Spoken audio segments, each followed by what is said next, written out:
mets les pieds où je veux, Little John. Et c'est souvent dans la gueule.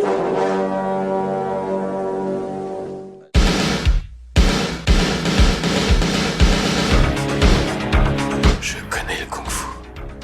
Prouve-le-moi. 4e 4. Le petit dragon accroche sa proie. Et avec sa queue, il frappe. Bien joué. Mais une brique ne rend jamais les coups.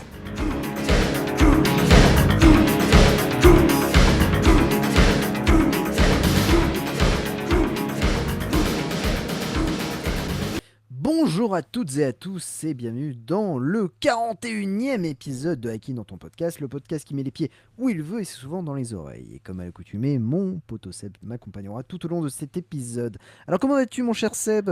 Hey, salut Jazz, salut les auditeurs et les auditrices. Et bah écoute, ça va super, j'espère que toi aussi. Ouais, ça va, parfaitement. En plus, on va parler d'un film que j'apprécie beaucoup. Oui, on se fait plaisir un peu là. Franchement, on s'est fait plaisir. On arrive à 41e émission, il y a un moment donné les gars, on peut commencer à sortir quelques gros morceaux et celui-là c'en est un. C'est un gros morceau, exact. C'était un film qui n'était pas forcément prévu tout de suite dans la liste. Il y a eu des modifications de planning et autres. Et en fait, on s'est dit, on va se faire plaisir. On s'est fait plaisir avec Universal Soldier 2. Là, on se fait plaisir avec un acteur qui a un lien quand même avec Universal Soldier. Oui. Mais on va traiter d'un autre film. Mais avant de parler de ce film-là, parler d'un film de vengeance. Nous allons commencer en fait. On a choisi en fait un film. On va répéter le concept. On a choisi un film d'arts martiaux dans lequel on va revenir sur une scène qui est pour nous emblématique et qui a elle seule mérite qu'on s'intéresse au film. Bien évidemment, au préalable, on parlera du film de l'art martial pratiqué par le comédien ou la comédienne, du casting, des anecdotes et on vous donnera notre avis. Tu peux peut-être rappeler, on va peut-être casser un peu la routine, tu sais, Allez, à rappeler un peu les RS, les applications de podcast. Ah oui, bien on fait toujours sûr. ça à la fin. Vas-y. Oui, exact. Tu vois, on avait dit on inverserait un peu pour commencer totalement. quand on a tout le monde qui est là, qui est prêt à écouter, de penser à faire un petit geste. Pas C'est pour la vrai. nature, mais pour le podcast. Ouais, c'est ça. Alors, oui, on est disponible un peu partout sur les applications de podcast. N'oubliez pas surtout de mettre 5 étoiles sur les applications de podcast afin que l'on soit référencé. Et n'oubliez pas YouTube. Voilà, on est sur YouTube, on fait des petites émissions sur YouTube, les lives notamment. Donc, si vous voulez rien rater de notre actualité, petite cloche. Et puis on a passé la barre des 700 abonnés entre le moment où on a fait le live Universal Soldier et cette émission du coup de Avengement. De mémoire, je crois qu'on est à 715 abonnés, un truc comme ça. 715, ouais. Donc ça monte bien. On voit qu'on a même certains auditeurs qui, à mon avis, commencent à préférer la version YouTube que à la version podcastique. On le voit un petit peu parce que on est en progression sur la partie YouTube et le podcast, on n'est pas en baisse, mais on sent que c'est moins les élans de progression qu'on avait connus à un moment donné. Donc après, c'est au final, vous nous écoutez où vous voulez, j'ai envie de dire. Tout à fait. Et puis on est aussi dispo sur Blue Sky. Ça, c'est important de le dire parce qu'on ne le dit pas assez souvent. On est sur Blue Sky. D'ailleurs, on est très présent sur Blue Sky. Sur Instagram, je crois que c'est la plateforme où on est le plus... plus joignable et autres. Et puis Twitter aussi, de temps en temps. Enfin, on continue sur Twitter, mais on est un peu moins. On n'est pas au stade à vouloir supprimer le compte, mais l'idée c'est on focus la com essentiellement sur Instagram. Blue Sky est devenu un peu le relais de Twitter pour justement continuer à être un peu présent là-bas. Mais surtout, nous, l'échange et l'interaction se fait sur Instagram puisqu'on discute beaucoup avec vous par DM et ça c'est cool. Donc voilà, des fois quand je suis motivé, que je suis en voiture et que je dois vous répondre dans l'instant T, je vous laisse un petit vocal. J'essaie d'être soft. Vous n'avez pas ceux de Jazz qui des fois peuvent faire un bon 5 minutes, mais bon, lui aussi, n'est-ce pas ? N'est-ce pas ? Et puis, et puis aussi, on le dit pas aussi, on a un Discord. Voilà. Ouais. Le Discord. Et j'ai peut-être une idée de proposer. Oh là là là là là. Ok, d'accord. Très bien. Inspiré par ton autre podcast. Je me dis, purée, ça serait cool de le partager avec les gens. Ok, très bien. Et ça marche. Super, impeccable. Donc en attendant, on est sur À la Cool Prod où tu as ton podcast YPDLM qui est dessus. Oui. Et puis il y a Ekik et voilà, on répond et tout ça, c'est cool. Il y a une bonne interaction, notamment il n'y a pas longtemps sur EGAPDLM, c'était, en tout cas à la Cool Prod, on a parlé de cinéma et c'était vraiment cool. Voilà. Donc, Je me souviens plus, c'était quoi du coup quand tu fais référence? c'était les sorties de la semaine, enfin les sorties ciné où un de nos éditeurs en fait a posté en fait tous les Ah, films tu qu'il parles avait sur le fait, Discord, t'es sur le Discord. Oui, sur le Discord, ouais, pardon, oui, excuse-moi, oui. ouais. Oui, je Sur le comprenais Discord, pas. sur le Ok, Discord, ok. un de nos éditeurs a parlé de comment dire, de tous les films qu'il avait vus dans le mois et c'était hyper intéressant. Parce Ouais, que n'hésitez c'était, pas. Clairement, voilà. alors on a un Discord qui est très très calme, mais on aimerait un peu plus le dynamiser. Oui. Et en fait, je l'ai teasé. Bon, tu m'as pas demandé de préciser mon idée, mais Bah non, j'aimerais mais bien parce qu'on que je m'étais dit, tu voulais parler en privé et après on allait. Mais vas-y. Non, mais j'aimerais bien Ah qu'on ouais. fasse des watch Ah ouais. parties sur Ah bah oui. Discord. Ah bah Voilà, tu carrément, vois, ouais. on a un certain nanar qui arrive bientôt, qui est le prochain qu'on va traiter. Oui. Et je me dis, alors, ça sera peut-être pas hosté par moi, mais toi qui es un peu plus dispo que moi, Oui, tu pourras très certainement le mettre et proposer une watch party autour de ce film-là, comme tes copains de chez Nanarologie. Je trouve que l'idée était vraiment super. Oui, totalement. Et le film est assez court en plus. Voilà, on vous donnera les infos en fin d'émission. Là, pour le coup, il faudra rester jusqu'à la fin et puis on vous donnera les fins. Parce qu'il y a encore un autre bon film à arriver derrière, le fameux, le tant attendu. Oui, enfin, oui, enfin. Enfin, il l'a. Et après, le nanar, c'est un gros morceau qui nous a beaucoup été demandé. Ouais, qui nous a été beaucoup demandé. Et alors oui, je comprends le nanar, mais il y a eu 2-3 éléments. J'étais content quand même de voir cet acteur.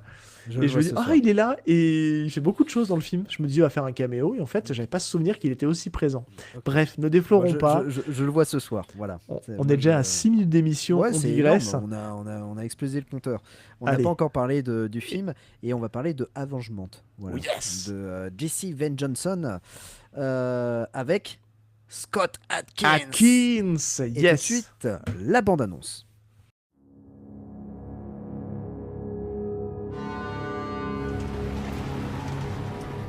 Hold on, mate. Members only.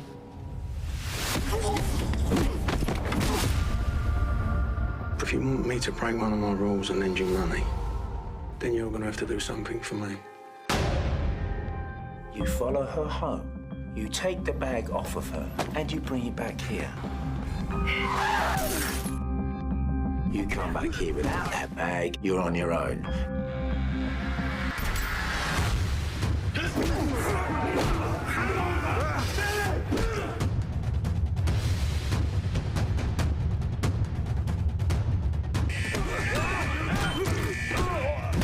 Guilty as charged. Your sentence is extended by 1 year. We hereby find you guilty 2 years. So that was worth it, mate. 20 grand. From where? Think your brother's bankrolling it? My brother did it. Cher Seb, alors, oui. Avengement de Jesse Van Johnson. Alors, petite particularité, donc c'est un film qui est sorti en 2019. 2019, c'est une grosse année pour Scott Adkins. Ah ouais, c'est un bon cru, on pourrait dire. Oui, puisque notamment il va jouer dans Le Collecteur de dettes avec un des frères Mandylor. Je crois que c'est Louis Mandylor. Et alors puis, non, il joue, en 2019, il joue pas dans Le Collecteur de dettes. Hein. C'est le 2 alors, non? Et le 2, il est l'année suivante. Cette année-là, c'est l'année de Triple Threat et de Hitman 4. Voilà, ok. Alors, Collecteur de dettes, c'est l'année précédente, je pense, pour 2018. Pour le 2018, 1, voilà. La même année où il fait aussi Accident Man. On est dans 2020, une période où il y a quand même le choix en film et il y a des super films de Atkins. Alors, on a pris ce gros morceau-là pour attirer l'œil. C'est peut-être pas celui qui a le mieux marché commercialement, mais on en parlera. Mais par contre, il y a c'est une grosse année. De toute façon, là, on va pas se mentir. Moi, je pars du principe 2016. À partir de 2016, ça devient ouf pour Scott Adkins. Pourquoi? Parce que on en entend parler un peu plus souvent. C'est vrai qu'on a fait juste en off, on regardait un peu quand est-ce qu'était sorti Universal Soldier.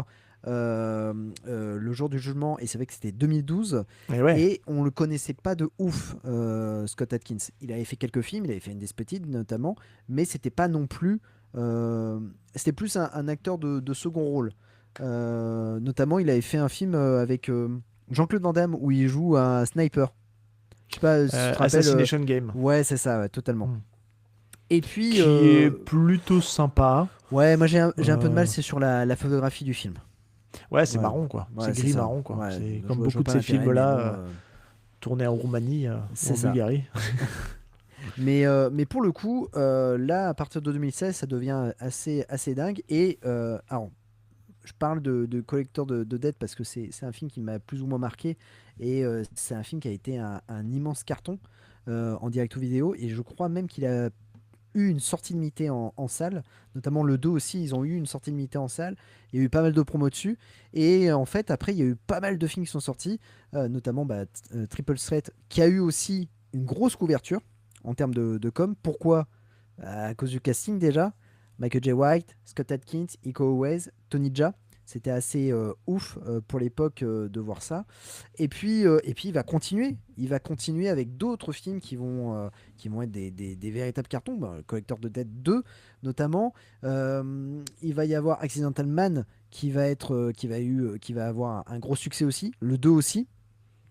Donc voilà, il va devenir en fait à partir de 2016, ça va devenir en fait une grosse rosta. Et là en fait sur Avengement, c'est peut-être c'est son Ciao Pantin. Pour moi, c'est son Ciao Pantin. Ah ouais, ok, je comprends. Ah, mais il le recherche. Alors, on va attaquer un peu le vif du sujet.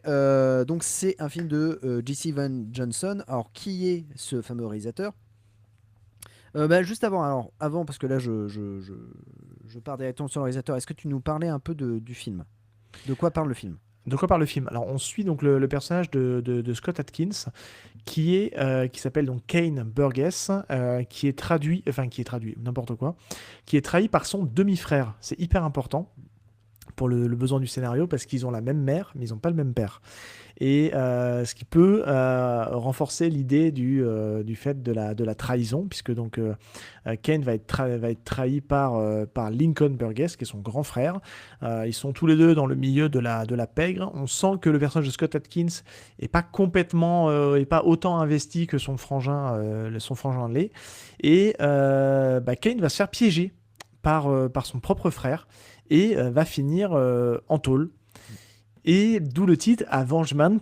Donc on sent en anglais c'est la vengeance quoi, hein, grosso modo, qui du coup va profiter entre guillemets malgré lui de la prison pour fomenter sa vengeance et se muscler, devenir plus fort et puis et aller justement à la sortie casser des bouches quoi.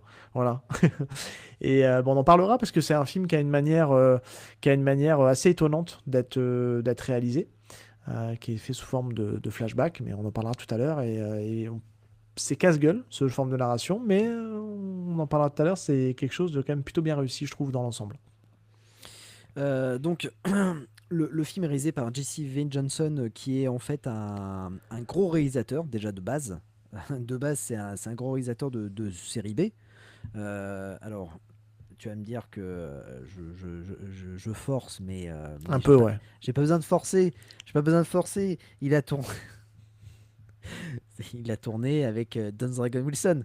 Donc c'est pour ça que le mec il force. D'accord. Non, mais il a réalisé un film avec Don Dragon Wilson qui s'appelle The Last Sentinel. Il a aussi réalisé une petite bombe de 2005. Alors quand je dis petite bombe, c'est pas non plus un grand film, mais ça avait fait parler à l'époque. C'était Pit Fighter. Je sais pas si tu te rappelles. Non, je l'ai pas vu ce film-là. C'était sorti en DVD. C'était ça avait créé une petite dinguerie. Il y avait Alien Agent aussi avec Mark Dacascos et Billy Zane. Alors ce truc-là, je l'ai vu passer en DVD dans les caches, mais pareil, je l'ai pas vu non plus. et puis en fait, il va faire la rencontre. Enfin oui, si, important. Un film qu'on a. Enfin non, toi tu l'as peut-être. Moi je l'ai pas. Mais on en a parlé. D'accord. Hooligan 2 avec Mathias Huss. Oui, voilà. Oui, tout à fait. Oui. C'est exact. Voilà. Et puis en fait, il va faire la rencontre d'un acteur, Scott Adkins, avec qui il va travailler. Alors, jusqu'à Avengement, c'était 6 collaborations. Et il va commencer, je crois, il me semble, sa collaboration avec Chien Sauvage. En 2017. Oui, exactement, qui s'appelle aussi Doc Savage. Vous le retrouvez Doc plutôt Savage. C'est le titre anglais, hein, mais je pense que vous le trouvez plus facilement sur le titre de Doc Savage. Ouais. Et il va réaliser plein de films, hein, notamment jusqu'à maintenant. Il réalise des films avec Aaron Eckhart, d'ailleurs le dernier qui est sorti. C'est là qu'on se dit que Aaron Eckhart, comme il a eu une carrière qui était folle au départ, et puis après il a fait I, Frankenstein et c'est parti en vrille. Et pour le coup, J.C. Van Johnson, en fait, à la base, c'est un cascadeur. Et il a fait pas mal de cascades, notamment Terminator 3, Spider-Man. Enfin, c'est vraiment assez ouf. Si j'arrive à retrouver toute sa dinguerie, parce que maintenant, en fait, les cascades qu'il fait, c'est pas non plus des gros films, c'est surtout des films de série B. Mais à l'époque, c'était du Avatar, c'était la légende la légende de Beowulf, c'est Mission Impossible 3, c'est la guerre des mondes. Enfin, c'est un truc de fou. Et en fait, j'ai l'impression que ce métier-là, bon, après, il vit le pépère, donc la cascade, c'est plutôt son truc. Il fait quelques séries B, mais maintenant, c'est beaucoup plus la réalisation. Et le truc, j'ai l'impression que depuis qu'il tourne avec Scott Adkins, il a l'opportunité de jouer avec d'autres acteurs un peu plus connus. Tu vois, de tourner avec Aaron Eckhart. Alors, c'est plus le Aaron Eckhart de Dark Knight, mais quand même, je pense que c'est pas un acteur qui est forcément gratuit. Et donc voilà. Et il arrive à sortir quelques films au cinéma, en circuit limité. Et ça, c'est très important. Un film aussi à noter aussi dans sa filmographie en tant qu'acteur, c'est L.A. Rush. Je sais pas si tu l'avais vu avec Bruce Willis et Jason Momoa. Donc non, ça me parle pas. Un direct ou vidéo. C'est un tardif celui-là, c'est là où il a une oreillette et puis il se fait dicter tout son texte. C'est 2017. C'est 2017 c'est un film qui est pas sorti, qui est sorti chez nous en direct ou vidéo, aux États-Unis qui est sorti en direct ou vidéo. Et alors pourquoi je te parle de ce film-là ? Parce que moi j'ai une anecdote. Je suis parti en Slovénie en 2017 et dans un cinéma, il passait L.A. Rush. Et t'es allé le voir ? Non, je suis pas allé voir malheureusement. Mais il y avait une affiche géante et il faisait la promo du film quoi. Et je me suis dit Bruce Willis a encore des beaux jours. Je pense qu'à mon avis, c'est la fin de carrière de Bruce Willis où il devait être au cinéma que dans les pays de l'Est, parce qu'il est assez, je pense, il a une certaine réputation dans les pays de l'Est. Donc bref, mais en tout cas, pour revenir sur Jesse Evan Johnson, je trouve que, en tout cas, dans les collaborations qu'il a fait avec Scott Adkins, il n'y a pas grand chose à jeter en fait. Je trouve il n'y a pas de mauvais films. Il y a des films qui sont un peu moins bien réussis, mais dans les 6 collaborations qu'ils ont fait ensemble, moi j'aime beaucoup le premier Accident Man, j'aime beaucoup les 2 Collecteurs de dettes. Franchement, Triple Threat, bon, j'ai pas toujours été très sympa parce que j'avais une forme un peu de déception, mais globalement le film se tient. Enfin, je veux dire, il est pas désagréable. Il y a l'action et tout ça. Il faut que je le revoie. Et puis forcément, on a pris celui-là là pour en parler aujourd'hui parce que. Aussi le fait d'en avoir parlé avec Stéphane Boulet lors d'une émission, je me dis il faut vraiment un jour qu'on en parle dans le podcast. Et puis il y a tellement de matos pour Scott Adkins que on est loin d'avoir tout fait. On fera pas tout, je pense, mais dans ces bons, il y en a encore une dizaine, une quinzaine à parler. On n'a pas fini encore. Hein. Donc pourquoi pour Scott Adkins et son Ciao Pantin ? Alors déjà c'est vraiment une décision de Scott Adkins de faire ce film là. Il voulait tourner au Royaume-Uni, il voulait il voulait prendre ce réalisateur Jesse V. Johnson et en fait en gros son idée de base c'était de faire une nouvelle adaptation, en tout cas de s'inspirer de Harakiri, du film Harakiri.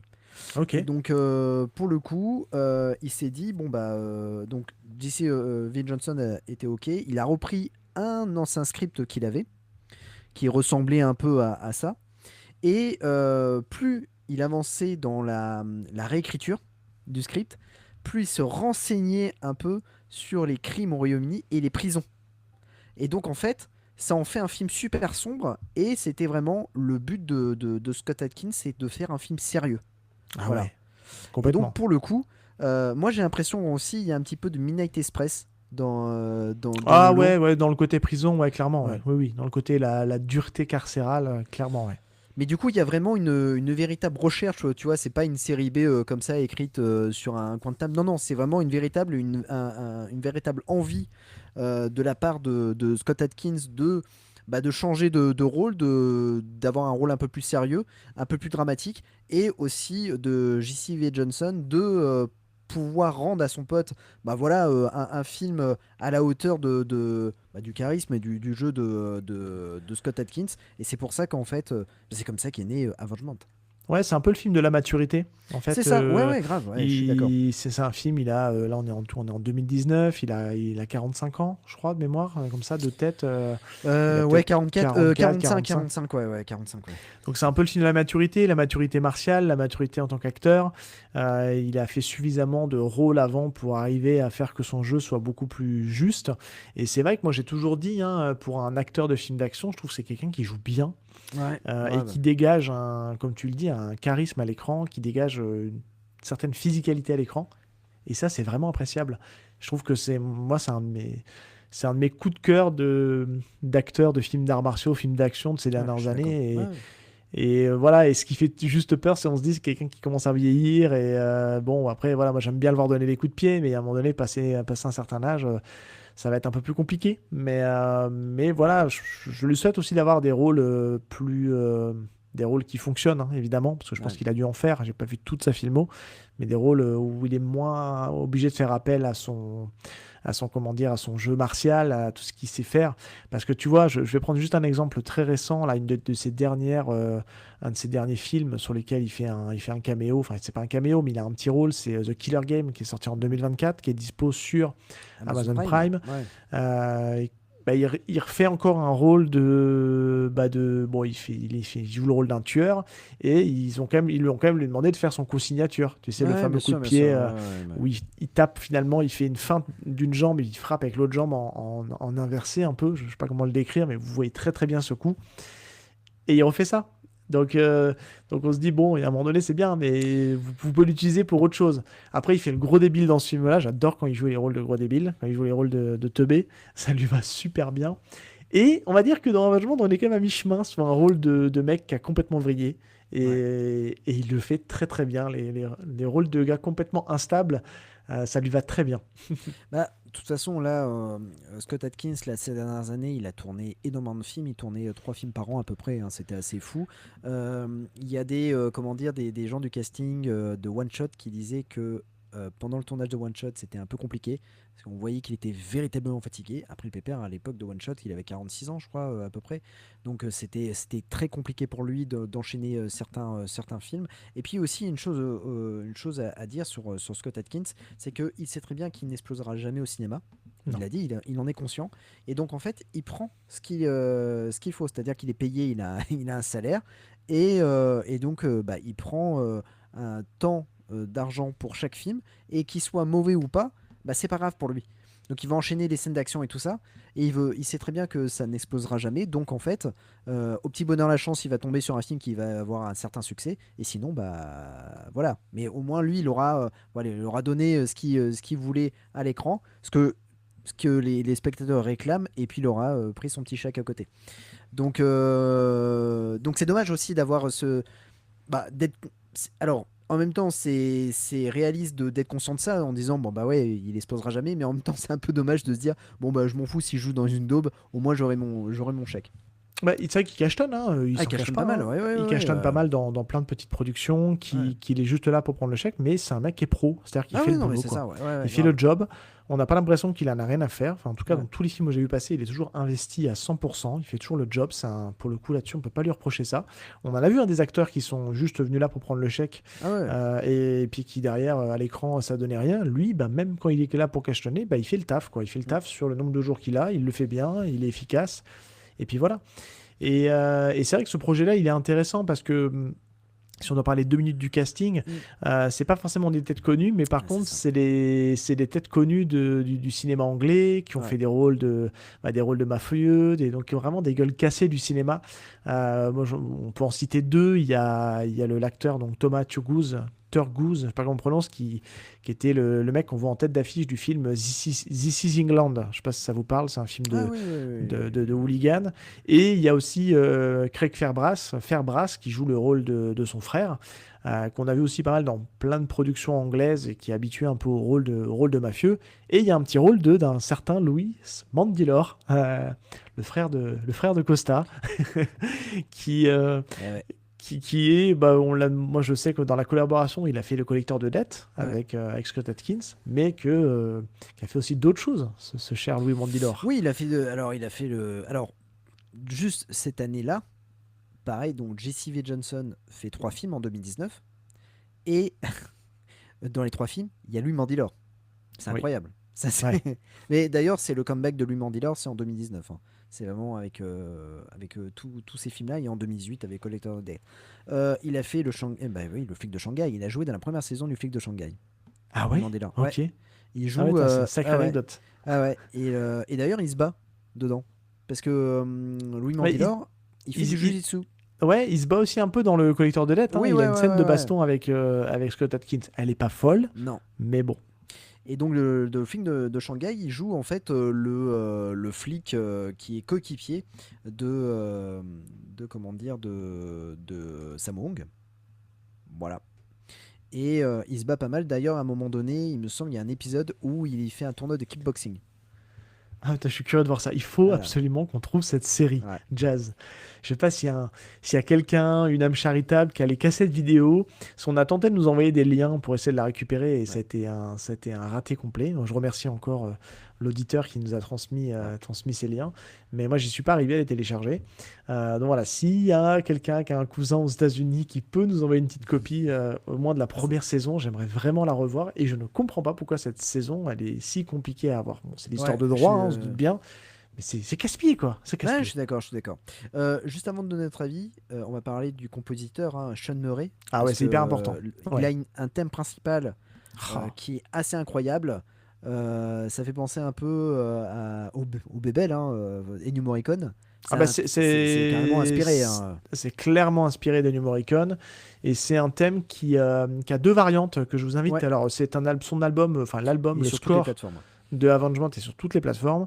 Je vous invite à écouter forcément le thème principal qui a deux variantes, qui a une variante d'introduction et une variante de fin et qui ont leur intérêt toutes les deux. Moi, j'alterne entre les deux et c'est vraiment hyper appréciable. Et ouais, je trouve que la musique, elle fonctionne bien. Et puis après, alors, ces deux morceaux-là sont très identifiables parce qu'ils reviennent... ce morceau-là, ce thème principal est très identifiable puisqu'il revient très souvent. Après, ça reste de la musique d'ambiance qui passe très très bien et qui est vraiment super.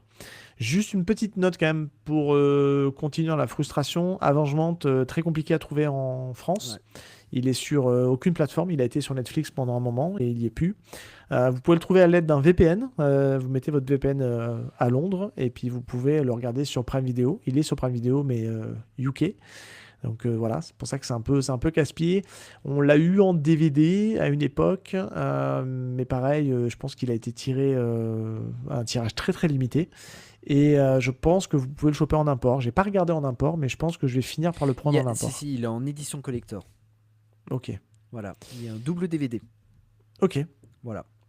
Et juste, on va faire un petit coucou aux copains de Peggy 18. Pourquoi ? Parce que Sean Murray. Oui. Pourquoi on leur fait un coucou ? C'est compositeur de True Crime Street of LA. Oh, puis le mec il se place au passage. Ah, il est bon, il est doué. Il est doué. Ouais. Oui, parce qu'on va le dire, ce petit coquin a fait une collab avec Peggy 18. Alors, il a réussi par contre à dire du mal. Ouais, de Sleeping Dog. De Sleeping Dog, c'est honteux. C'est honteux. Je ne trouvais plus les mots, c'est pour ça que j'ai mis ce blanc. Je ne trouvais plus les mots. Donc, auditeur, voilà, je ne suis pas pour le déferlement de haine, mais non, je déconne, faites pas ça, c'est pas bien. Mais il a dit du mal de Sleeping Dog. Donc voilà, Sean Murray qui est aussi un compositeur de musique de jeux vidéo, notamment Buffy contre les vampires ou encore Call of Duty Black Ops. Voilà. Est-ce que tu passais à la vie ? Rapidement, l'art martial. Ah oui, l'art martial. Oui, mais on va être très rapide parce qu'il n'y a pas grand-chose à dire. Parce qu'on a déjà parlé de Scott Adkins. Oui. Donc Scott Adkins, pour rappel, pour les auditeurs, c'est avant tout un pratiquant de taekwondo et de kickboxing qui, au début de sa carrière, on le rappelle, j'aime bien le dire, comme il n'arrivait pas à en vivre complètement de son métier, il continuait à donner des cours de kickboxing dans sa salle. C'était pas la sienne, mais il était salarié. Et dans ce film-là, il est en fait, il est assez terre à terre dans la manière de combattre, puisque il fait assez peu de coups de pied sautés. Je crois qu'il n'y en a pas, me semble-t-il. Donc, il est très sur le street fight, j'ai envie de dire, mais à la Scott Adkins. C'est-à-dire qu'il est capable. Il est quand même pas capable de mettre des high kicks, qui met des coups de pied. Et c'est un film qui est d'une brutalité martiale. Et je trouve que ça a été réglé au millimètre. Il y a des scènes de baston complètement iconiques dans la scène de prison notamment, où on se demande où est-ce que la caméra ils ont réussi à la poser, parce que il y a des endroits très très restreints et ils arrivent à en faire une scène de baston assez jouissive et pour autant efficace, bien filmé. Donc ça c'est un des gros points forts du film, on y reviendra, c'est la manière de filmer qui est vraiment assez ouf, et peut-être que c'est son chef-d'œuvre en matière de films d'arts martiaux à Jesse Van Johnson. parce qu'après, ça reviendra jamais égaler ce qu'il a pu faire avec Avengement. Ça reste des bons films, mais il a tapé très fort avec Avengement, donc ça va être très compliqué de le dépasser. Donc voilà, il n'y a pas grand-chose à rajouter. C'est essentiellement pour Scott Adkins qu'on voit ce film, et pour sa capacité, sa physicalité à donner des coups. Et puis voilà, et puis il est super dans ce film. Franchement, c'est une très bonne porte d'entrée si vous voulez découvrir Scott Adkins. Carrément. Si ça ne dérange pas, je vais te donner mon avis. Vas-y, commence, et je vais te donner la main, justement. Écoute, personnellement, j'adore ce film. Je l'ai découvert un peu par hasard. En fait, on m'avait conseillé 2 films. On m'avait conseillé Close Ranger et Avengement. Close Range. Ouais, Close Range, voilà. Et Avengement. Et alors, Close Range, je l'ai revu. Voilà, compliqué. Mis à part la scène du début. Voilà, très compliqué. Ça a mal vieilli. Et Avengement, dinguerie. Totalement, une grosse dinguerie. Qui lui a très bien vieilli. Ouais, qui a très très bien vieilli. Encore maintenant, ouais, c'est vraiment, vraiment une belle surprise. Ce petit côté Midnight Express n'est pas du tout déplaisant. C'est hyper bien rythmé. Je trouve que c'est hyper bien réalisé pour un film à petit budget. Notamment les scènes de fight. Même si c'est du street fight, je trouve que c'est quand même plutôt bien réalisé, plutôt bien chorégraphié surtout, et puis aussi le sound design. Je trouve que le sound design est vraiment parfait. On pourra avoir parfois, tu vois, des portes qui claquent et tout ça pour imiter le coup. Là, franchement, c'est assez fou et c'est hyper dynamique. Et puis bon, Scott Adkins, je dirais, ce sont mes rôles. Enfin, franchement, c'est vraiment... C'est le rôle où il se dit bah tiens, je me donne à fond, parce que ça se voit qu'il est vraiment à l'initiative du projet. Donc il va se donner à fond du début jusqu'à la fin, et c'est à partir de là où on se dit bah ouais, le mec quand il veut se donner à fond dans un rôle, il est assez incroyable. Et c'est là qu'on se dit que c'est pas simplement un acteur de films d'arts martiaux, c'est aussi un acteur. Voilà. Un super acteur. Donc pour moi c'est un super film et je le conseille vivement. C'est dommage qu'il ne soit pas forcément disponible en France, mais voilà, il y a des éditions, et notamment a priori il y a une belle édition DVD en DVD collector sur ce film. À tous les coups, je pense que c'est un film qui doit être bourré de documentaires, de making-of et tout ça. Je sais pas, je pense que tu parlais tout à l'heure d'une édition collector. Ouais. Est-ce que éventuellement dans l'édition collector on aura tout ça? J'ai regardé vite fait 2 millions de budget, 2 millions de pounds de budget. Donc tout petit budget, forcément. Bon, les recettes mondiales, apparemment, elles sont inférieures à 100 000 $. Ouais, mais parce qu'il n'a pas été distribué, je pense, il a été dans un circuit très limité, et c'était un film destiné aux plateformes. Donc il faudrait voir, et ça on l'a pas malheureusement, ce que ça a généré en stream et ce que ça a surtout généré en vente DVD. Je sais pas s'il y a un Blu-ray qui existe en import, mais ça serait chouette en tout cas. J'ai fini. T'as fini? Ouais, c'est bon. Ouais. Écoute, moi je vais le dire assez sans détour. Je pense, parce que pour avoir revu les 2 récemment, je pense que c'est mon Scott Adkins préféré, de très très loin. Donc je fais une petite dédicace à notre copain du film Le Plus, Aurélien, qui fait Atkin Le Plus et qui les note. Clairement, mec, j'arrête de suivre ton podcast si tu mets pas Avengement premier. Voilà, je le dis, c'est une menace. Oui, c'est une menace. Voilà, c'est Avengement, c'est tout. Non, blague à part. J'aime beaucoup en fait aussi le combat. C'est pas le combat absolu, c'est Day of Reckoning, donc l'Universal Soldier 4. Pour tout ce qu'il a abordé, mais en fait l'histoire, comme je le disais, me sort un peu, parce que je trouve qu'elle est un peu trop what the fuck. J'aime beaucoup le côté martial dans ce film là, je trouve que c'est un super film. C'est clairement dans le top 3 de Scott Adkins sans problème, mais si je devais en choisir un entre les deux, je pense que mon cœur irait par Avengement. Parce que déjà c'est un film qui est d'une brutalité sans nom, qui fait pas les choses à moitié, ça tabasse et ça fait pas semblant.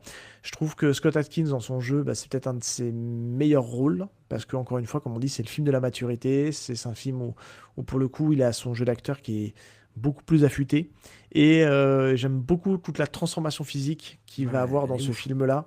Il est méconnaissable, il est horrible, il fait super peur, parce qu'il a ramassé en fait avec son passage en prison. Et ce que je trouve qui est super dans ce film, c'est que c'est un exercice qui est plutôt casse-gueule. C'est un film qui est construit sous forme de flashback. C'est-à-dire que Scott Adkins arrive dans un bar, on ne dit pas quoi, on ne dit pas comment, mais il arrive dans ce bar et on le voit pour la première fois à l'image, on se dit waouh, t'as la tronche qu'il a quoi. La tronche qu'il a, il a un accent à coupe au couteau qui apparemment serait assez proche de son vrai accent, parce qu'on aime beaucoup aussi Scott Adkins pour sa capacité à nous sortir des accents ricains à peu près, des accents russes à peu près, voilà, bref, c'est quelqu'un qui aime bien jouer des accents, et là pour le coup je pense que c'est peut-être l'accent qui est le plus proche de ses origines. Et ce film-là, comme je disais, c'est un film qui pourrait être vraiment casse-gueule parce que construit sous forme de flashback, et il y arrive très bien. Ouais. Parce que le film est hyper bien rythmé, il fait 1h30, 1h40, si je dis pas de bêtises. Ça, ouais. Et on s'ennuie pas. Et c'est pas chiant, parce que en fait, on va comprendre comment est-ce qu'il en est arrivé là, déjà par sa présence, et aussi physiquement. C'est-à-dire que comment est-ce qu'il a pu arriver à avoir cette tronche-là. Et c'est hyper bien foutu, on voit toute sa galère, on voit aussi... c'est une espèce un peu de training montage aussi, ce film, ouais, puisque on le voit s'entraîner pour être plus préparé, plus fort face aux ennemis, parce qu'il est envoyé en prison, mais on se doute bien qu'en sous-marin, y a des gens qui veulent lui faire la peau. Pourquoi ? Ça, vous le saurez dans le film. C'est cousu de fil blanc, hein, on est d'accord, mais c'est pas l'objet. C'est pas l'objet. C'est clairement l'objet, c'est de voir un rise. Là, c'est plus un fall and rise. Voilà, c'est-à-dire que comment est-ce qu'il est. C'est un rise and fall and rise. Voilà, il était au sommet parce qu'il était bien intégré au sein du clan de son frère. Il se fait trahir et puis il remonte la pente et puis il revient se venger. Et tout ça pour justement avancer petit à petit dans l'histoire et de se dire bon, ça va venir. Il va y avoir un moment où ils vont lâcher les chevaux. Et ouais. Et franchement, c'est un film qui est orgasmique. Franchement, clairement, t'es là pour avoir quelque chose et on te le donne. Ça, je trouve que c'est hyper satisfaisant d'avoir un film comme ça où tu sens qu'il y a une préparation. Tu sais, on parle de la préparation de tout paiement, je sais plus l'expression. Tu te prépares à avoir quelque chose. On te tend des perches. On dit attention, il fait ça, mais tu sais qu'il va y avoir un moment où tu vas être récompensé de ta patience.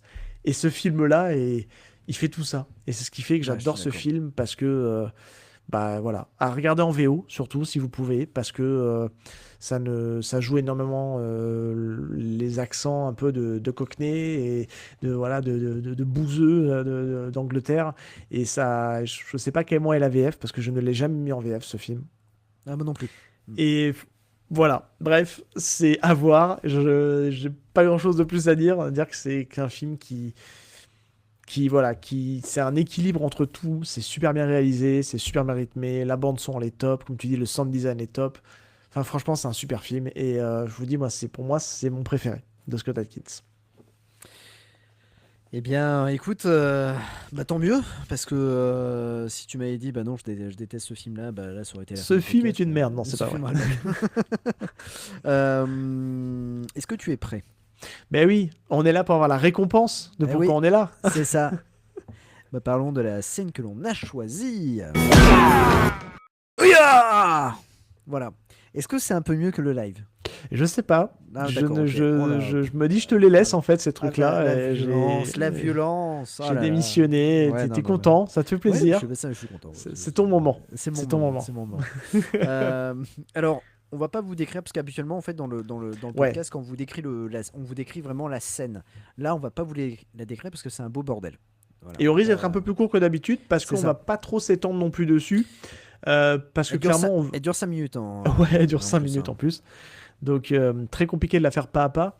Et comme tu dis, c'est très chaotique comme scène, mais on se doute bien qu'en coulisses et quand ils ont planché sur la chorégraphie de cette scène-là, elle est très chorégraphiée. Mais ça donne une impression d'un chaos total, d'un bordel monstrueux. Et à côté de ça, elle est ultra jouissive. On ne pouvait pas passer à côté de ça. C'est peut-être, allez vas-y, je lance une autre tech. Est-ce que ça serait pas peut-être la meilleure scène de baston de bar qu'on ait jamais vue ? De toute façon, oui, et moi je suis très content parce qu'en fait on en cherche à chaque fois. C'est vrai qu'on a eu pas mal de films, on a eu Best of the Best, on a eu dans les Griffes du Dragon Rouge, on se disait on va peut-être le faire, et puis à chaque fois on se disait mais elle est trop courte la scène, c'est pas assez ouf, tout ça. Et là on a une scène de bar. Là on a une grosse purée de bonnes scènes de bar. Ouais, une lutin. Une lutin de scène de bar. C'est clair. Donc voilà, c'est assez. Et ça va être incroyable. très compliqué de la classer parce que clairement, on se le dit là, on a dans le viseur l'anniversaire du podcast, on arrive aux 2 ans du podcast, donc on va refaire l'exercice de classer. Je crois qu'il va être haut. Hein. Là, il va être très haut, mais en même temps, je veux rien dire, mais il a moyen d'aller. Avec ce qui est classé actuellement, je pense qu'il a moyen d'aller chatouiller le top 3. Voilà, j'en dis pas plus. Aussi. Ouais, on va se mettre d'accord, mais ouais, vas-y, je te laisse te donner peut-être décrire. Est-ce que tu veux que je décris vite fait le contexte peut-être Oui, vas-y, décris le contexte. Alors, forcément c'est le pinacle, c'est vraiment l'aboutissement de ce pourquoi on est là. C'est-à-dire que on a eu les flashbacks, etc., etc. Et là, ça va exploser. C'est-à-dire que en fait, il faut savoir, un peu de spoil, attention, Kane est venu se venger de son frère qui l'a trahi, et il arrive dans ce bar où il y a tous ces généraux qui sont là, et il demande à voir son frère ne vient pas, donc il profite du temps parce qu'il les menace avec un flingue, avec un fusil à pompe, il les menace, il leur raconte son histoire de comment il est arrivé là, donc les mecs l'écoutent religieusement, et pendant qu'il explique toute sa petite histoire de pourquoi il en est arrivé là. Sur ce, cette scène démarre au moment où le frangin revient et ça part en cacahuète. Il faut juste voir les 30 premières secondes où Scott Adkins se prend des jets de verres de bière, de bouteilles, de tout ce qui passe sous la main, les mecs lui jettent à la tronche, et pour finir un joyeux bordel d'une grosse baston de bar où le frangin, le grand frère, lui envoie tous ses sbires sur la tronche. Et ils doivent être au moins une bonne grosse dizaine. Et là, ça y va à coups de patates de forain, de coups de genoux. De coups de genoux. Ils se prennent des pieds de chaise. Il a cassé les pieds de chaise. Il leur fout dans la tronche. Mais c'est d'une brutalité sans nom. Il y a des bras qui pètent. Enfin, c'est violent à souhait. Et il y a un petit peu de gunfight, mais très peu. Et c'est à chaque fois vite désamorcé parce qu'il se retrouve à court de munitions. Et c'est génial, quoi. Je te laisse reprendre, mais c'est jouissif, quoi. Non, mais c'est en plus. Alors, pourquoi c'est jouissif parce que en gros, Scott Adkins, il donne des coups de genoux, il donne des coups de tête. Il y en a une scène que j'adore, c'est avec celui qui s'en prend plein la tronche pendant tout le film avec sa petite chemise hawaïenne, qui ose à un moment donné frapper Scott Adkins. Et alors, là, on voit la violence de Scott Adkins dans le regard. Il lui pète la tronche à coups de boule, et après il lui défonce la tronche sur le bar. Donc c'est hyper violent. Il y a pas mal de... Tu parlais de Street Fight, mais tu vois, c'est pas un Street Fight brouillon. C'est-à-dire que c'est hyper clair, c'est hyper lisible. Voilà. Franchement. Et les coups de genoux sont vraiment lisibles. Au départ, le personnage n'est pas forcément blessé. C'est-à-dire qu'il arrive à maîtriser. Il se prend quand même des... Ah oui, il en prend. Il en prend plein la tronche. Ah oui, il en prend. Il se prend des verres à bière et tout ça. Mais il est tellement devenu à un stade de résistance à la douleur, du fait de tout ce qu'il a bouffé avant en prison, de tout ce qu'il a ramassé en prison, ce qui fait que son corps, il est prêt à tout recevoir, quoi. Et c'est pour ça qu'il est d'une résistance et d'une endurance folle, parce qu'il a tellement ramassé que là maintenant, c'est un chien fou. Tu vois, il suffit de regarder la tête de Scott Adkins pendant qu'il se bat. Ouais. Il a les yeux, mais grands ouverts, globuleux, et limite, on a l'impression qu'il prend son pied à faire ça. Il est limite en train de sourire et elle est défoncée. Enfin, c'est d'une violence, c'est orgasmique. Enfin, je le redis, mais... En gros, moi, je trouve que dans cette scène-là, on voit vraiment qu'il en a bavé pendant tout le film en prison. Et là, il se dit, je m'en fiche si je meurs, mais je veux finir ma mission. Vraiment, je veux il a plus rien à perdre. Assouvir ma vengeance et basta. Si j'arrive à avoir le boss final, pour moi, c'est terminé. Et je trouve que même, j'ai l'impression qu'on se croit vraiment dans un jeu vidéo. Tu vois, les Street of Rage, clairement. Les mecs sont là avec leur batte de baseball et tout ça. Et il y a un truc, tu parlais de gunfight, mais à chaque fois, c'est involontaire. C'est qu'il y a un gars qui va apporter un flingue et c'est ça que j'adore. Scott Adkins va dire je vais le prendre, puis on verra bien si je peux tuer quelques personnes.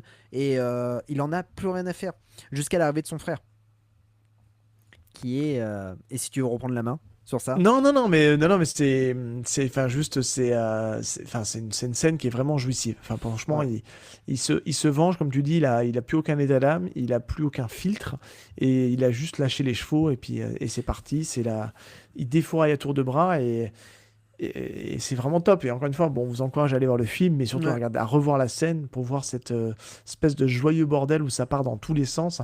Et j'ai pas envie d'en dire plus en fait, clairement, parce que. Bah oui, non, mais c'est pour ça que j'allais m'arrêter. J'allais m'arrêter avec la présence du frère qui est comment dire, où c'est le boss final et qui est comment dire, qui est assez. Comment dire, il y a quelque chose dans cette scène-là. C'est-à-dire que les acteurs. Voilà, il y a une certaine tension, il y a quelque chose. Et c'est là, en fait, je me dis que c'est pas une simple série B. Tu vois, c'est un film qui est hyper travaillé. Et c'est là où on se dit, mais Scott Adkins, putain, mais c'est un très super haut du acteur. panier. Ouais, voilà. Très haut du panier, clairement. Non, clairement, il lui faut plus de rôles comme ça. Est-ce qu'il pourra avoir des rôles comme ça? Je ne sais pas. Mais en tout cas, c'est vraiment super. Je vous encourage un peu dans la même veine, avec un peu moins de baston, et puis pas le côté cockney, mais... dans le côté un peu sérieux, moi j'ai beaucoup aimé. Dans le côté un peu fauché, c'est les One Shot et One More Shot. J'ai toujours pas vu. Qui sont vraiment super. Pareil, petite série B. C'est pas un gros budget. Et pour autant, le film est ultra efficace et assez violent aussi. Et Scott Adkins est super dedans aussi. Donc franchement, voilà. Mais en tout cas, Avengement déjà, c'est déjà un bon début. C'est un bon début. Ouais. Si vous avez l'occasion, voilà. Regardez-le, il est vraiment assez ouf. Bien voilà, mon cher Sam. On n'a pas fait très long, 50 minutes à peu près. On a beaucoup digressé avant. Mais en même temps, c'est un film on peut pas trop s'étendre 3 heures dessus parce qu'on va pas tout vous raconter pas à pas. On n'a pas trouvé des masses d'infos non plus dessus. Et puis, c'est compliqué quand c'est un direct ou vidéo de trouver des informations et tout ça. Il y avait quelques sur IMDb, vous trouvez des fun facts, le tournage, etc. Mais encore une fois, c'est un film qui se vit. Donc, je vous invite à essayer de le trouver d'une manière ou d'une autre. Malheureusement, je trouve que c'est toujours dommage qu'on n'ait pas. On n'est pas mieux distribué sur Scott Adkins. Moi, j'aimerais bien un jour avoir le full set Scott Adkins, mais c'est pas toujours évident. Ouais, totalement. Eh bien, mon cher Seb, on se retrouve dans 15 jours pour un ranking dans ton podcast, et puis dans une semaine pour un ranking dans tes films préf. Voilà. Et puis, on peut déjà dire les films, puisque tu es quasiment sûr d'avoir celui auquel on pense. Oui, alors dans ranking dans ton podcast, c'est une flic de choc. Voilà. Une flic de choc, ouais. Voilà. Je le reçois demain. De Corey Yuen, avec Yuen Biao et Cynthia Rothrock. Et c'est très cool de parler d'un Yuen Biao où il tient le rôle titre, parce que on a vu quand même pas mal de films de lui où il a toujours un rôle secondaire, et là il a le rôle principal et pas des moindres, j'ai envie de dire. Petite digression, j'ai vu la bande-annonce de Top Squad. Oui. C'est une dinguerie. Voilà. C'est vrai. La bande-annonce de Top Squad, c'est une dinguerie, et Cynthia Rothrock a j'ai l'impression plutôt un grand rôle. Et il y a du gros fight dedans. Ah oui, là, mais il y a du fight. Voilà. Il y a du fight. Voilà. Je vais très certainement finir par le récupérer sur le site de Metaluna. Il en reste du numéro 1. Comme ça, je regarderai au moins les 2 premiers. Et puis après, c'est une quadrilogie. Il y en a 4 au total. Donc voilà. Mais je vais déjà commencer par les 2 premiers, ce qui sont les équivalents de Top Squad 1 et 2 chez nous, puisque le 3 et le 4 ne sont jamais sortis, je crois. Donc le titre anglais, pour ceux qui cherchent, c'est The Inspectors Wear Skirt. Qui est donc des films avec Sibel U, Moon Lee. Non, Moon Lee, je crois qu'elle est dans le... Je dis des bêtises, elle est dans le 4, Moon Lee, je dis des bêtises. Mais il y a au moins Sibel U dedans, qui est donc l'inspectrice dans la saga des Lucky Stars, donc dans les flics de Hong Kong chez nous. Voilà. Et on voit qu'elle a quelques dispositions pour se bagarrer. Donc... Dans la bande-annonce, ça se voit. Et puis, dans la bande-annonce, on voit surtout Cynthia Rothrock se battre. Et waouh. Déjà, mec, quand tu auras vu une flic de choc, je pense que tu vas venir dans mes DM, enfin dans mon WhatsApp, tu vas envoyer des messages, tu vas me dire mais c'est quoi ce que je suis en train de voir? J'ai tellement hâte. Je le récupère demain. Parce que franchement, énorme claque le premier. Enfin franchement, une énorme claque. Enfin moi j'ai surkiffé. J'ai très hâte d'en parler. Parce qu'il est d'une violence sans nom. Enfin bref, j'en déflore pas plus pour les auditeurs et surtout pour toi. Donc ouais, ça va être très bien. Et puis on aura le nanar après qui arrivera derrière. Oui, totalement. Est-ce qu'on l'annonce? On peut l'annoncer, on peut le dire, on peut. Oui, parce que moi je le vois ce soir le nanar, donc c'est parfait. C'est Samouraï. Et oui. Voilà. Le samouraï, quoi. Le seul, l'unique. Ouais, c'est. Alors, oui. C'est pour une blague, non, mais c'est parce que c'est samouraï avec un S. Oui, complètement. Et samouraï sans tréma. C'est samouraï, quoi. Samouraï. Samouraï. C'est samouraï. Avec Pascal Gentil, voilà. Ouais, alors. Ouais. Ah, mais le film a été vendu à l'époque. On va pas défleurer le truc, mais à l'époque, le film a été vendu parce qu'il y avait Pascal Gentil dedans. Alors, il y a beaucoup de choses qui ont été vendues et je veux savoir comment ils ont réussi à convaincre certaines personnes, ne serait-ce qu'un acteur auquel je pense, et un compositeur aussi. Je me dis, comment est-ce qu'ils ont réussi à convaincre ces mecs-là ? Quand tu vas faire tes recherches, tu regarderas le compositeur et ce qu'il a fait. Et justement, il a fait ce film-là. Tu te dis, mais pourquoi ? Et puis, il y a un grand acteur japonais habitué du cinéma HK qui est dans ce film. Ce film-là, faut le dire, je l'ai vu au moment de sa sortie. Ça a fait un petit buzz parce que ça parlait d'arts martiaux, de Japon, de jeux vidéo. Et là, tu te dis, mais waouh, attends, c'est quoi ce film ? Et je l'avais vu et à l'époque, j'avais pas toute cette connaissance. Donc voilà. Bref, j'en dis pas plus. On garde un peu de matos pour quand on fera l'émission. Et c'est ce film-là que je te dis. Dites-nous, auditeurs, soit dans les commentaires, soit sur Discord, soit quand Jazz poste le message sur les réseaux sociaux, si vous voulez qu'on se fasse une watch party sur notre Discord avec Samouraï et qu'on rigole un peu ensemble. Ouais, ça peut être très cool. Avec une première partie où on pourrait sera parler, privé, privé, une première partie où on pourra parler par message, par vocaux, parce qu'on peut parler carrément. Après, on coupera les micros. Pendant le visionnage, chacun visionnera son film. Nous, on coupera les micros, vous aussi. Et puis, alors parfois, si vous voulez commenter, vous pouvez ouvrir le micro, il n'y a pas de souci. Et puis, à la fin du film, on parlera. Voilà. Donc, on le fera très certainement, parce on vous cache pas qu'on va certainement enregistrer le film, du coup... Mardi prochain. Ouais, le mardi prochain, au moment où on enregistre, parce que cet épisode-là... va pas arriver tout de suite, enfin en tout cas dans la timeline, mais en tout cas on vous redonnera la date sur les réseaux sociaux. On va pas annoncer de date ici parce que au moment où ça sort, ça va être un peu complexe. Il y aura un peu de décalage puisqu'on enregistre avec un petit peu d'avance, mais en tout cas on va vous donner les infos de date, de quand est-ce qu'on le visionne, et puis ça se trouve au moment où on enregistre on l'a peut-être déjà vu. C'est le moment où on dit ça. On vous fait une annonce en fait, et puis vous allez dire mais en fait on l'a déjà entendu. Les histoires de timeline. D'ailleurs, si ça colle pas, tu couperas ça au montage, histoire de pas faire de fausses annonces. Mais en tout cas, on fera quelque chose. Ou on l'a déjà fait. Ok. Bref. Et voilà, ça marche. Et super. Et on se dit à la prochaine. Yes. Pour un nouveau épisode de Kick dans ton podcast. Allez. Ciao tout le monde.